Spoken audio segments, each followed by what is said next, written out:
its treatment facility. Kung makikita po natin sa right side, ito po yung tinatawag na occupied. Ito po yung available. So sa ngayon po, nag-dramatically increase po yung nung last meeting po natin dito, 4 lang po ang COVID referral hospitals po natin. Ngayon, 23 na po yung referral hospitals po natin. So malaki po ang inilaki. Ganyan po ang habang nag-lockdown po tayo, ay tinataas po natin ang capacity ng DOH. And we would like to thank Secretary Duque na talagang napakaganda po na naging niya po na tinaas po natin yung kanyang capacity ng natin. Kung titingnan natin sa bed capacity, it dramatically increased to 1,748 wards available. And then 5,776 isolation rooms. At meron po tayong available na 848 ICU beds. At may reserve na po tayong ventilators na 1,578. Marami na po tayong ventilators. Meaning, tama yung data natin, nakukunti lang yung critical. More or less 100 lang po yung critical na gumagamit po ng ating ventilators. So, pumunta rin po ako sa Butuan, sir. At nagtatayo na rin po sila ng hospital po doon, ng COVID hospital. Pinuntahan ko po si Governor Porbera at nakabili na po rin sila mahigit na 40 na ventilators galing po sa Taiwan. So yung ventilators po na yun, non-invasive, yung nasal cannula. Mas maganda po yun kasi parang sabi ng PGH, yun po yung tinatawag na magic oxygen na after 3 days, maganda po magiging kalabasan ng pasyente natin. Ibig sabihin po yung ating mga LGUs ay they are preparing yung yung Caraga, wala pa po yan. Pero ngayon nagpe-prepare na po sila kahit na wala pa po silang COVID. Nabisita ko po ma'am si Ma'am Angel at saka yung sila Sir Poberad po doon. At tatayo na rin na po yung namin po yung laboratory. May dalawa po silang laboratory doon sa area ng Tandag at saka po doon sa Surigao. Meron po silang level 3 at dito sa Butuan kailangan po magpatayo rin po tayo kaya nagpapatayo po sila ng laboratory sa area ng Butuan City. So kung makita po natin, napakalaki na po ng ating capacity sa hospital beds. Ibig sabihin, hindi po na-occupied. And then ito pong PPE po, ito po ang isang malaking issue na dati. Dahil kasi nakita po natin nung dati, mahigit na 17 doctors ang namatay. Pero po nung nag-procure po ang DOH ng 1.8 billion na PPE, nandito na po sa atin ngayon yon. Mabilis po yung ating PSDBM. So sa ngayon po, nakapag-distribute na po tayo ng 3,000 sets of PPE. Meron pa po tayong for distribution ng 230,000. At saka yung 200,000 po, doon namin po binaba sa Davao City. Para at least, yun na po ang distribution point.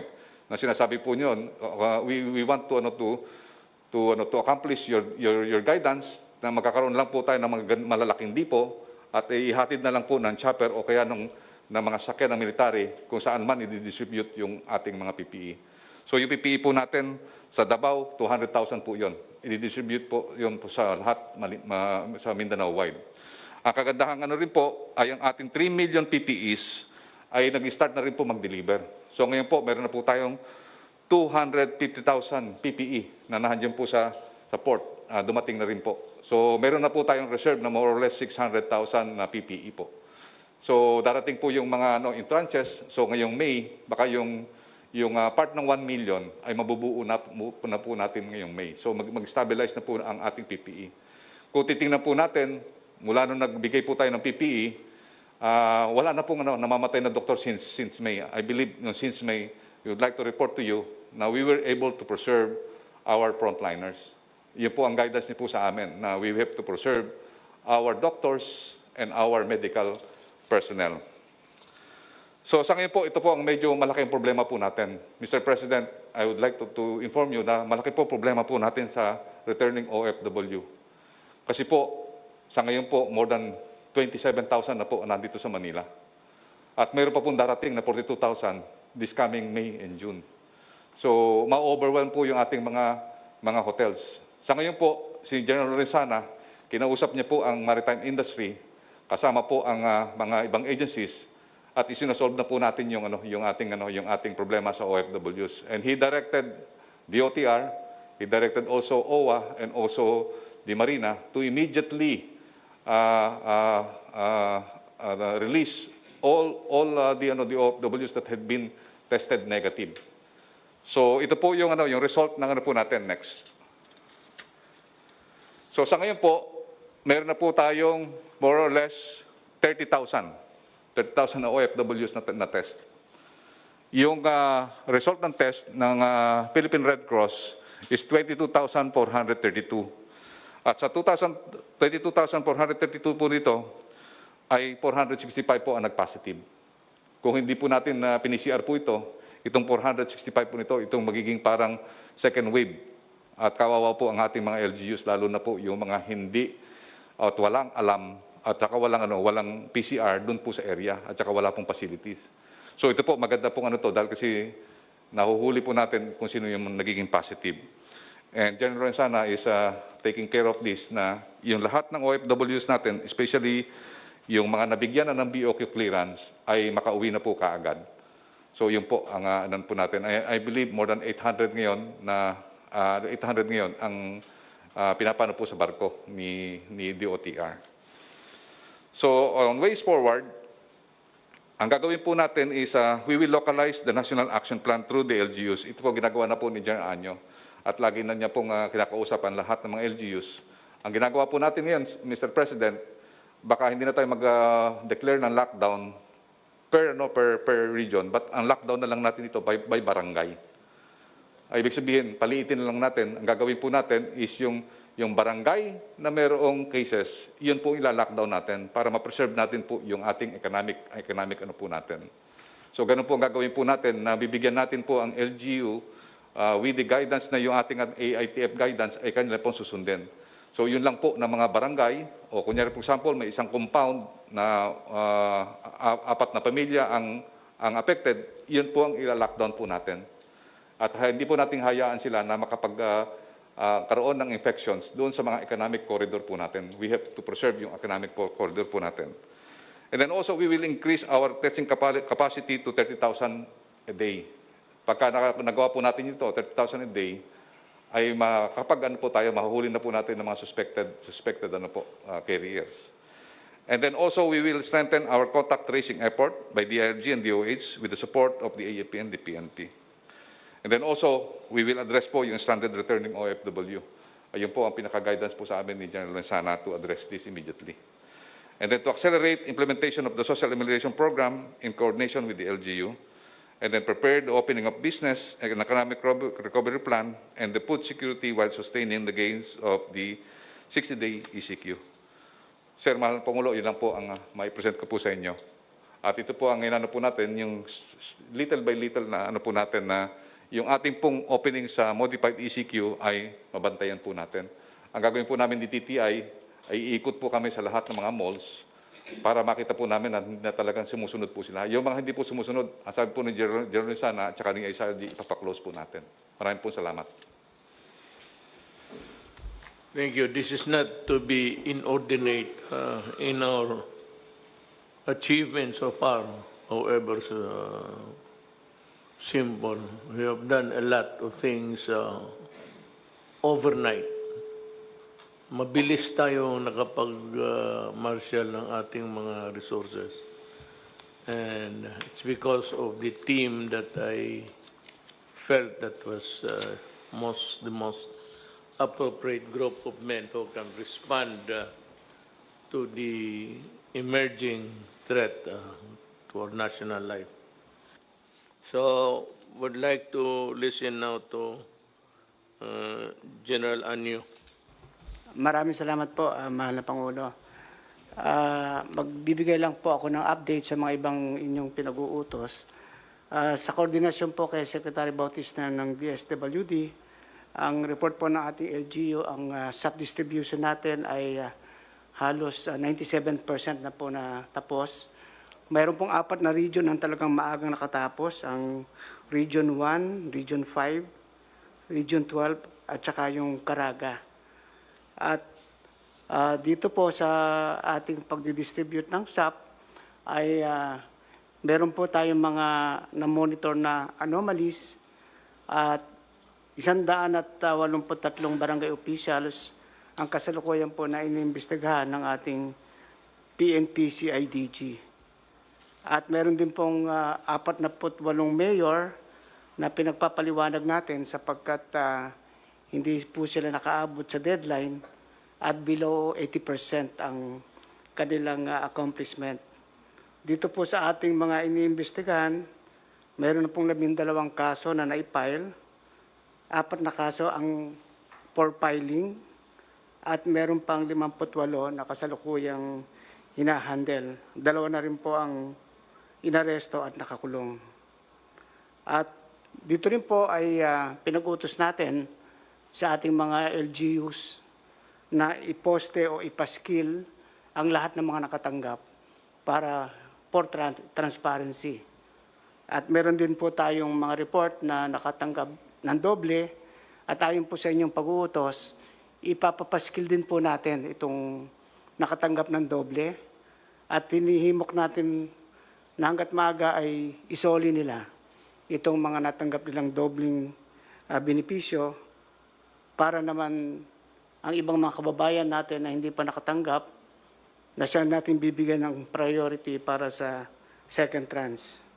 Pinag-utos ko na rin po sa ating mga LGU ang pag-submit ng pangalan nung sinasabing 5 milyon na hindi nakatanggap, 5 milyong pamilya, dahil sila po ang gusto nating unahing mabigyan ngayong pangalawang tranche natin. Ang ating pong mga LGU at kasama ang kapulisan at ang kasundaluhan ay handang-handa dito sa pagpapatupad ng ating bagong idineklara ng mga modified ECQ at saka GCQ areas. Nakapag-adjust na rin po sila at kasalukuyan namang iniimplemento. At doon po sa sinabi kanina ni Secretary Mon Lopez, ay nagbigay din po tayo ng advisory sa ating mga LGU na hindi requirement ang mandatory testing sa mga empleyado para sila o bago sila pumasok. Pwede sila mag-conduct ng screening, diagnostic, pero hindi naman mandatory ang testing para po ito sa kalinawan ng lahat. Yun lamang po, mahal na Pangulo. At umasa kayo ng ating mga LGUs, law enforcers, ay patuloy na ipatutupad yung ating modified ECQ at GCQ sa buong bansa. Salamat po. Thank you, General Anyo. Nakita ko naman ninyo, mga kababayan ko, sa panahong ito, lalo na, sa umpisa pa lang nagsabi na ako ng prangkahan na wag ninyong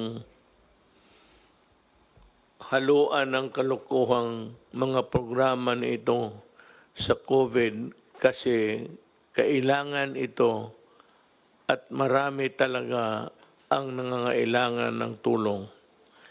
At sinabi ko sa inyo, hindi ko kayo papatawarin pag nagkamali kayo dito. So the law is the law is the law. A rule is a rule is a rule. And when you begin to mess up with the law, talagang ginagarantiya ko sa inyo na makukulong talaga kayo. I will see to it that you go to prison for your, ano tawag nito, kalokohan ninyo. Ayaw ko magmura ng tao. It's not the time, but, you know, isa sa inyo yan, ginawa ninyo. I'd like to hear sa Secretary about this stuff, please. Maraming salamat, Go mahal na ahead. Pangulo. Tama po yung sinabi ni Secretary Anyo na mataas na po ang percentage ng physical accomplishment at the same time yung financial accomplishment. Yung minention niya kanina, 97%. Ang maganda po rito, mahal na Pangulo, ay marami din talagang mga nagsole na mga beneficiaries dahil alam nila na nadodoble. Isa ring magandang balita ay may mga syudad at probinsya na parang ayaw na nilang magbigay ng listahan ng mga left out.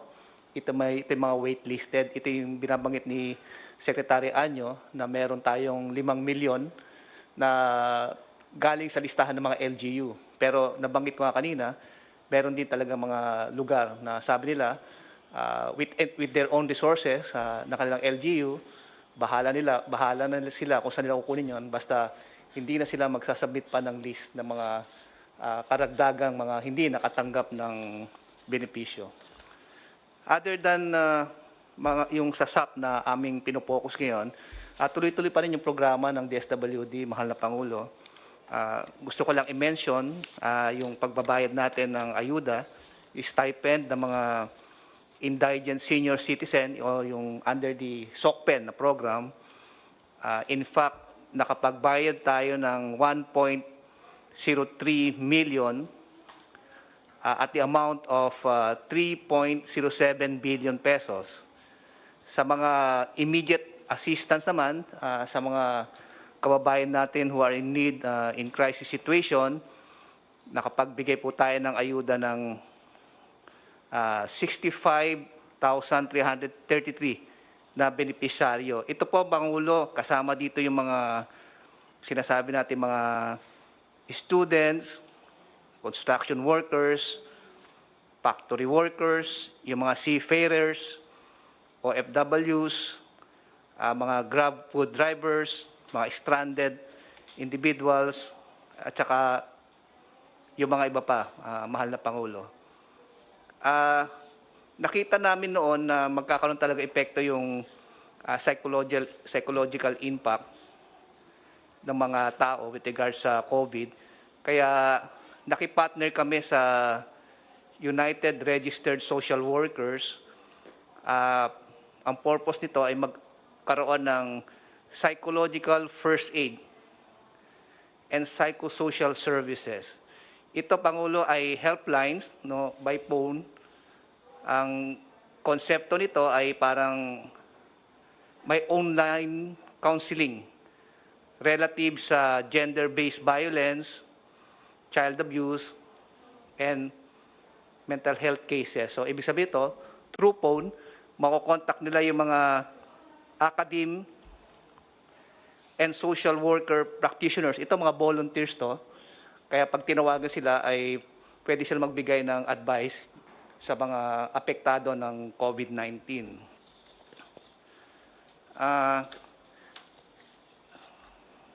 In support naman, Mr. President, sa Balik Probinsya, Bagong Pag-asa, since ang DSWD is part of the Interagency Council, susuportahan po namin to sa pamamagitan ng pagbibigay ng transportation or relocation assistance, transitory family support package, transitory shelter assistance, livelihood settlement grants.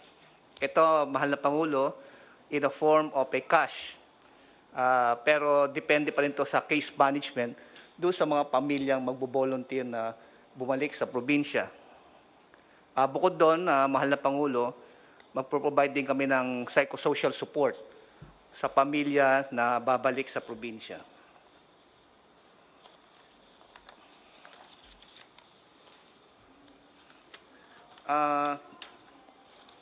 Tungkol naman pa, Mahal na Pangulo, sa direktiba nyo na for the second tranche ay hindi na tayo magbababa ng pondo sa mga LGU at gagamitin natin ang AFP and PNP sa pagmamahagi ng ayuda. Meron na kaming initial coordination sa liderato ng AFP at saka PNP para makatulong sila sa pagbibigay ng ayuda, lalong-lalo na sa mga geographically isolated and disadvantaged areas, lalong-lalo na yung mga island barangays and island municipalities. Pero ang magandang mangyayari dito sa second tranche payment ay gagamit po tayo ng digital payments. So apparently, in-expect natin na since merong mga remittance centers, may mga bangko sa mga highly urbanized city o kaya sa mga urban areas, ay mapadali nating may bibigay yung ayuda sa mga benepisaryo. Ito maganda rito kasi bukod sa mapabilis ang pagbibigay ng ayuda, ay wala pang contact sa pagbibigay ng ng pera, no? Relative also do sa sinasabi nga ng AFP, sabi nila meron na silang actually model na pwedeng gamitin dito sa pagtulong sa DSWD. Ito yung modelo na ginamit nila during the election. Pero i-adjust lang nila to just to mag-tailor fit siya dito sa gagawin nating pagdidistribute ng ayuda nationwide, mahal na Pangulo. So, ayun lang po ang update natin. Thank you, Secretary Bautista.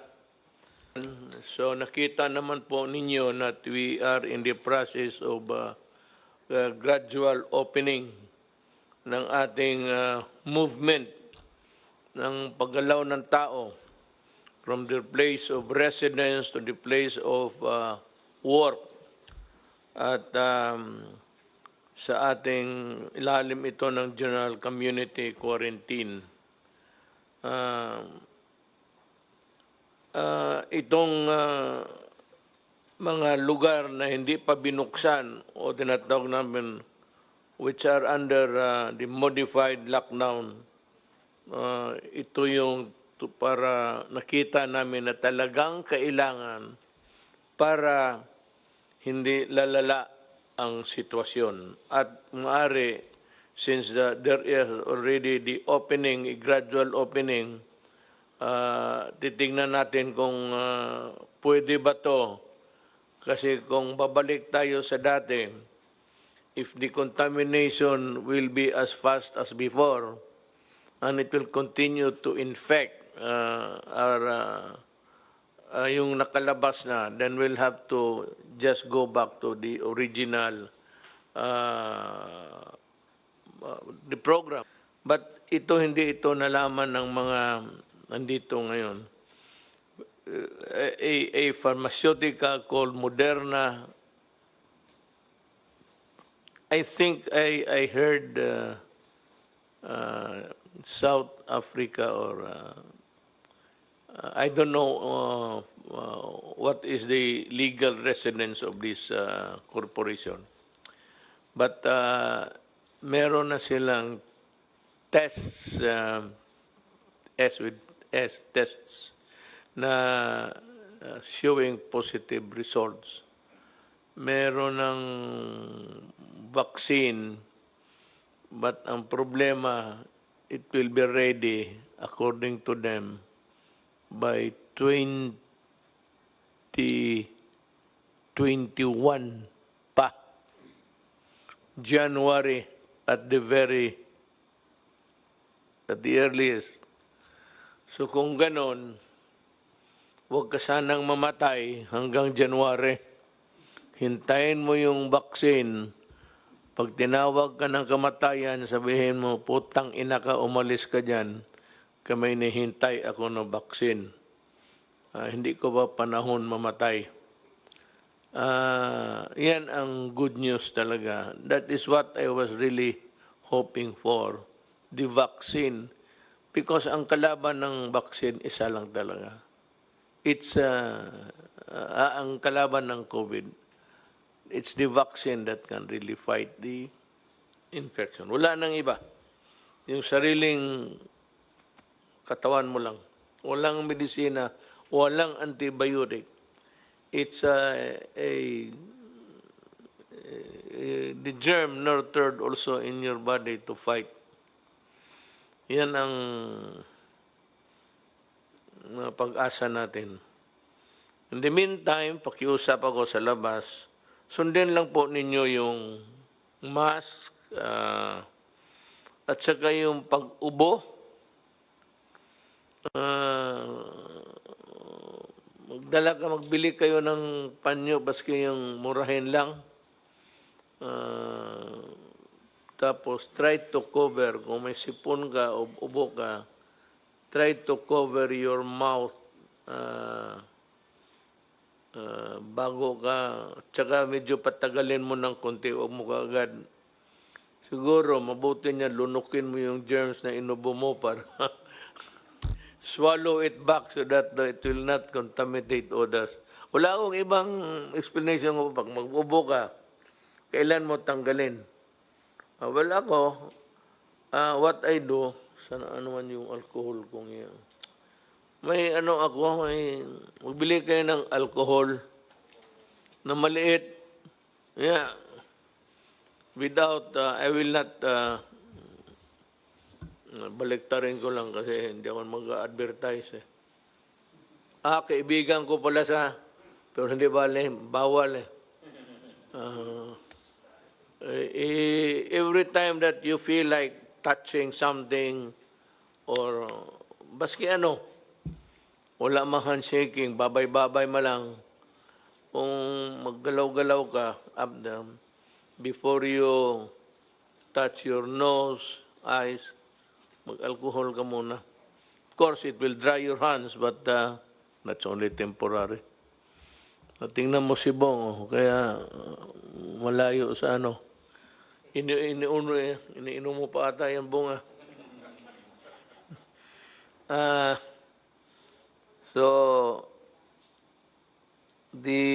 ang dapat malaman po ninyo whether you are really allowed under the law to go out or those who are allowed to pursue your occupation. Remember this, the loosening of the restriction, yung ang panluwang ng gobyerno ng restriction does not mean wala na ang COVID. COVID will remain with us until such time that nabakunahan tayong lahat. Hindi sabihin na may bakuna na at successful na at okay na. Hanggang hindi ka matusukan ng vaccine, you are still in danger. And even if you are really vaccinated, you're still put at the risk if you are not really careful. So, hindi ito ibig sabihin na wala na. Nandyan pa yan. The corona will not disappear. It is here for all time. Kaya lang, kung may bakuna ka na, yung mga anak natin, kita mo, diphtheria, tetanus, kaya yung mga new generation, medyo okay sila. Nandyan yung virus, but yung virus, yung virus, hindi na pwedeng gumana. Yan ang sekreto dyan kung bakit. Diphtheria noon, marami pang mga sakit, kailangan na bakuna. But during their time, they were really very lethal. Kaya lang, nung naka-imbento ng bakuna, nandito pa sila, pero lahat naman ng mga anak ninyo, butit nasabi ko na. Meron pang iba sa probinsya na ayaw ipabakuna yung mga anak ninyo. Kindly, yung mga ngayong lahat kayong mga nanay pati tatay, see to it that your children are vaccinated by tetanus, diphtheria, may ubo pa, para wala sila. Yun yung mga deadly na germs noon. Kaya lang, hindi na umuubra ngayon kasi lahat tayo, pati ako na bakunahan na eh. Yan ang ibig sabihin dyan.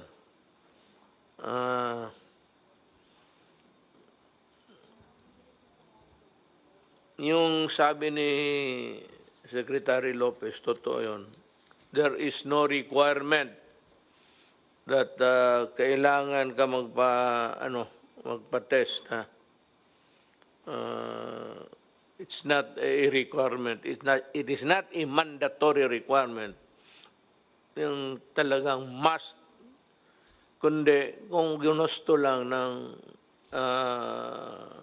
empleyado mo, ay yung employer mo rather. Pero kung ginusto nila, sige, pag we are found to be positive, then you go to the motions of getting the proper treatment. It is not a requirement by DOLE or the DTI.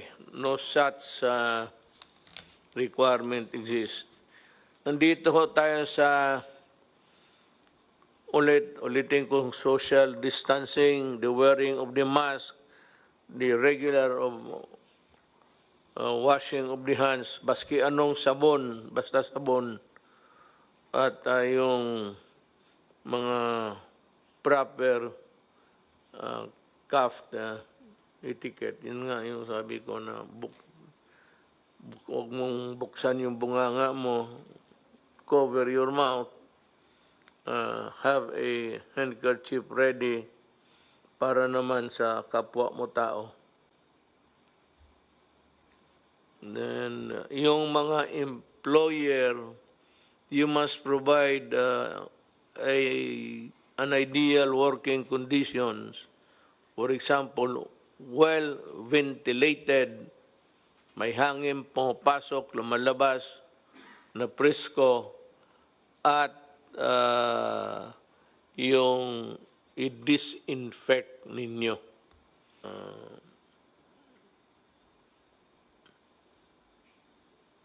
Yung nakakuha, sa uli na lang ninyo kasi talagang yayariin. The 18 million will be ready and we are prioritizing the 5 million na hindi nakatanggap. Ngayon, magtipid tayo. Gusto natin na bigyan lahat. Ang problema ho, wala tayong kita. Alam mo naman ninyo, wala nagbabayad ng buwis for all of the months that we were under a lockdown or a quarantine. So, remember that we are short of tax collections. And kayo na ho umiintindi, lahat naman tayo nagdudusa.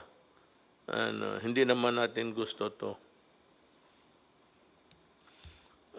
Isa pa, I'm looking for money to balikan ko uli dito kasi nag-usapan tayo ng pera na may pera ako pangbili ng vaccine just in case somebody else would beat the Moderna to the vaccine. I think China has already won.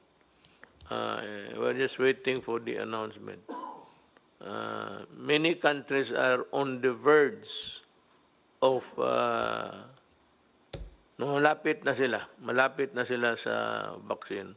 Naghahabulan, but judging from the time the COVID started up to now, I'm sure that they have made a lot of progress in finding the vaccine.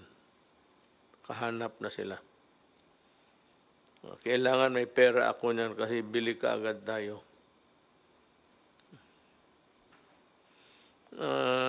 May gusto ko nga sana magpabili, pero sabi ni Secretary Dominguez na ayaw niya kasi kung magpabili daw ako ngayon, ang presyo mura kasi it's the buyer's option. Siya yung magsabi kung magkano, hindi naman tayo nagpapabili. Tayo nangailangan. Sabi niya that you'll have would get a bad deal at this time. I agree. But yung akin naman that sana kung magkawala-wala na talaga ng pera,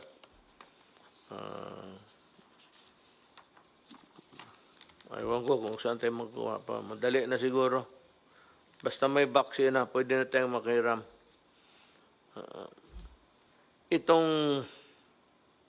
Itong kaso ni Sinas, General Sinas ng sa National Capital Region Commander, ako yung ayaw na malipat siya. He is a good officer. He's an honest one. And hindi niya kasalanan kung may magharana sa kanya sa birthday niya. At kung yun namang sabi na nakikita hindi naka-mask, siyempre may mga merienda yan, may pagkain. Alang-alang naman kainin nila pati yung mask. Hindi tanggalin talaga nila. Kainan yun eh. Hindi ako sang-ayon. I will not just... Hindi ako ganun. Pinag-aralan ko yung merits at demerits. Kailangan ko yung tao. Mas kailangan ko yung tao dito sa trabaho niya. Marami yan silang, they're all competent. But you know, seniority, it is his time to be there.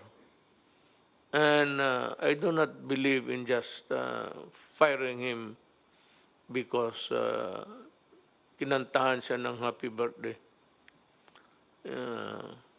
Maski ako, kita ka, nung birthday ako, walang kumanta sa akin. Ako lang mag-isa. Alam mo, sa totoo lang, ako lang kumanta sa sarili ko. Happy birthday to you. Happy birthday to me. Yun lang.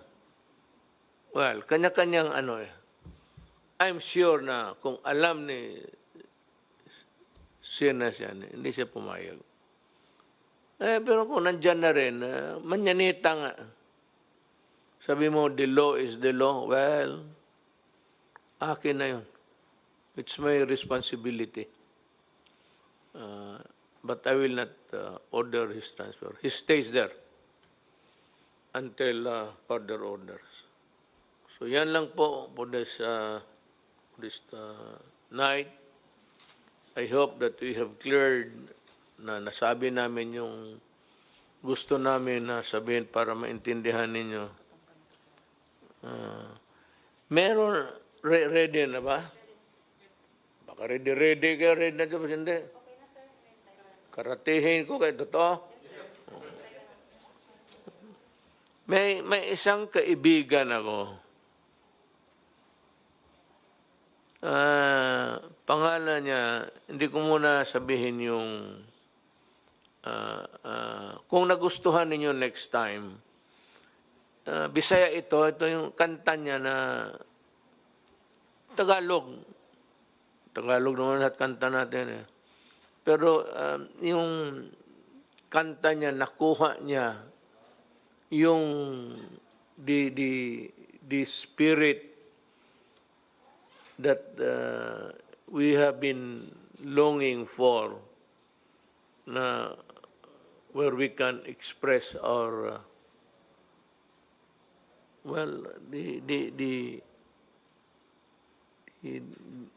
what we feel for the moment. Itugtog daw ninyo.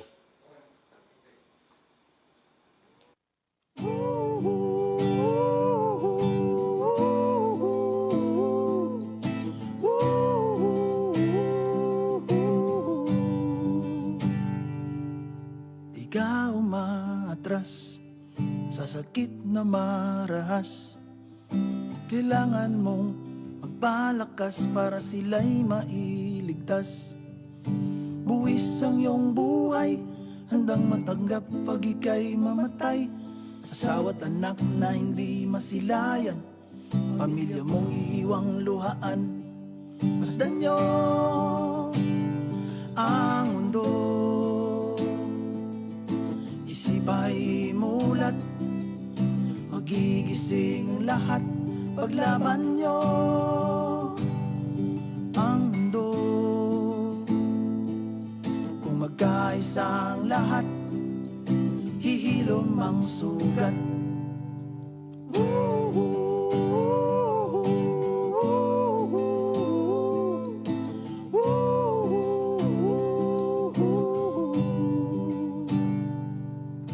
Ikaw ang sa lagusan, protektahan ang mga mamayan.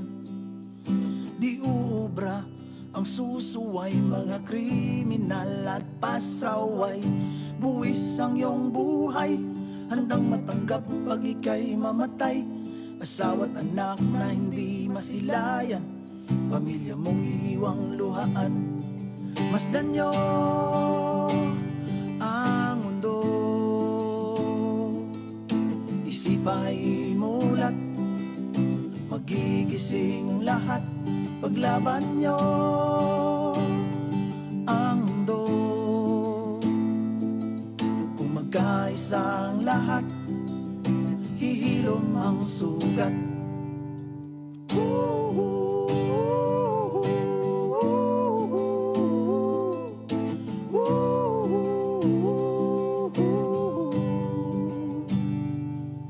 Problemadong liderato, sinasalong lahat na reklamo. Direktibang gabay sa mga tao para lahat di magkagulo. Buwis ang iyong buhay, handang matanggap pag ika'y mamatay. Asawa't anak na hindi masilayan, pamilya mong iiwang luhaan. Masdan nyo ang mundo, isip ay mulat, magigising ang lahat. Paglaban nyo ang mundo, kung magkaisa ang lahat, hihilom ang sugat.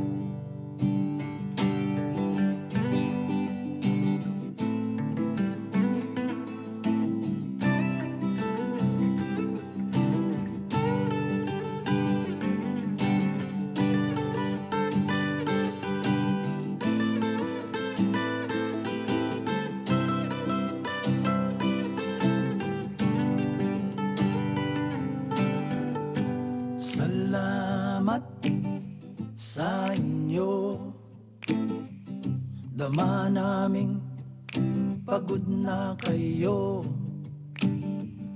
Saludo sa inyo, mga magigiting na pasan ng mundo. Masdan nyo ang mundo, isip ay mulat, magigising lahat. Paglaban nyo ang mundo,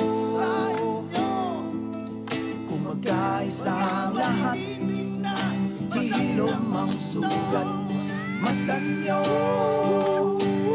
ang mundo, isip ay mulat, magigising ang lahat. Paglaban nyo ang mundo, kung magkaisa ang lahat, hihilom ang sugat. Paglaban nyo ang mundo, kung magkaisa ang lahat, hihilom ang sugat.